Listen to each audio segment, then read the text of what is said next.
السلام علیکم ورحمۃ اللہ وبرکاتہ۔ ناظرین، اتراکھنڈ میں UCC کے اوپر بل پیش کر دیا گیا ہے اور اس سلسلے میں مولانا ارشد مدنی صدر جمعیت علماء ہند کا کیا کہنا ہے، آج وہ آپ کے سامنے رکھنے والے ہیں۔ شریعت کے خلاف ہمیں کوئی قانون منظور نہیں ہے۔ اتراکھنڈ میں یکساں سول کوڈ کو نافذ کرنے کے ریاستی سرکار کے فیصلے پر صدر جمعیت علماء ہند مولانا ارشد مدنی نے اپنے شدید رد عمل کا اظہار کرتے ہوئے کہا کہ ہمیں کوئی ایسا قانون منظور نہیں جو شریعت کے خلاف ہو۔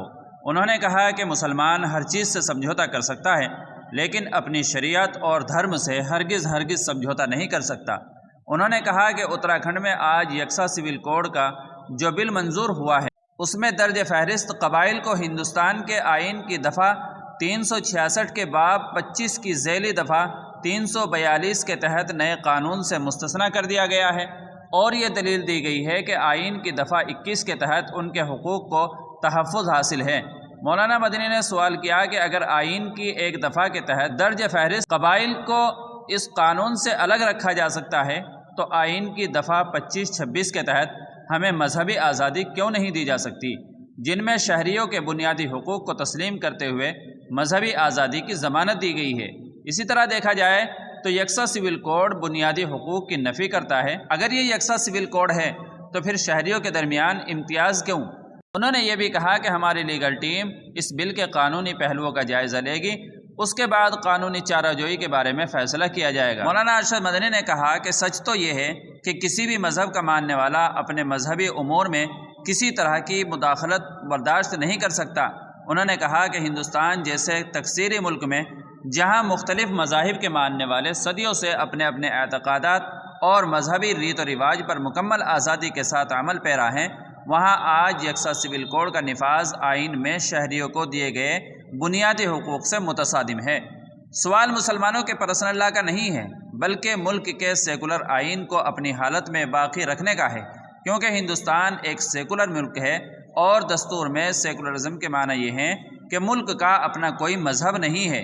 اس لیے یکساں سول کوڈ مسلمانوں کے لیے ناقابل قبول ہے اور ملک کی یکجہتی اور سالمیت کے لیے بھی نقصان دہ ہے۔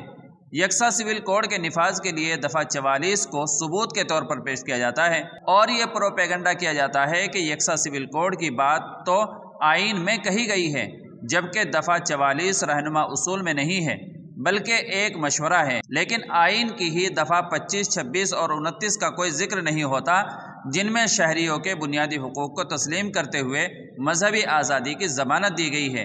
اسی طرح دیکھا جائے تو یکساں سول کوڈ بنیادی حقوق کی نفی کرتا ہے، اس کے باوجود ہماری حکومت کہتی ہے کہ ایک ملک ایک قانون ہوگا اور یہ کہ ایک گھر میں دو قانون نہیں ہو سکتے۔ انہوں نے کہا کہ یہ عجیب و غریب بات ہے، ہمارے یہاں کی IPC، CRPC کی دفعات بھی پورے ملک میں یکساں نہیں ہے، ریاستوں میں اس کی نوعیت تبدیل ہو جاتی ہے۔ ملک میں گوکشی کا قانون بھی ایک نہیں ہے، جو قانون ہے وہ 5 ریاستوں میں نافذ نہیں ہے۔ ملک میں ریزرویشن کے تعلق سے سپریم کورٹ نے اس کی حد 50% مقرر کی ہے، لیکن مختلف صوبوں میں 50% سے زیادہ ریزرویشن دیا گیا ہے۔ انہوں نے سوال کیا کہ جب پورے ملک میں سول لا ایک نہیں ہے تو پھر ملک بھر میں ایک فیملی لا لاگو کرنے پر زور کیوں؟ ہمارا ملک کثیر تہذیبی اور کثیر مذہبی ملک ہے، یہی اس کی خصوصیت بھی ہے، اس لیے یہاں ایک قانون نہیں چل سکتا۔ جو لوگ دفعہ 44 کی آنکھ بند کر کے وکالت کرتے ہیں وہ یہ بھول جاتے ہیں کہ اسی دفعہ کے تحت یہ بات بھی کہی گئی ہے اور یہ بھی مشورہ دیا ہے کہ پورے ملک میں شراب پر پابندی لگائی جائے، امیر غریب کے درمیان کی خلیج کو ختم کیا جائے۔ سرکار یہ کام کیوں نہیں کرتی؟ کیا یہ ضروری نہیں ہے؟ سوال یہ ہے کہ جن باتوں پر کسی کو اختلاف نہیں ہے اور جو سب کے لیے قابل قبول ہو سکتا ہے، سرکار اسے کرنے سے گریز کیوں کرتی ہے؟ دوسری طرف جو چیزیں اختلافی ہیں اسے ایشو بنا کر آئین کا لیبل لگا دیا جاتا ہے۔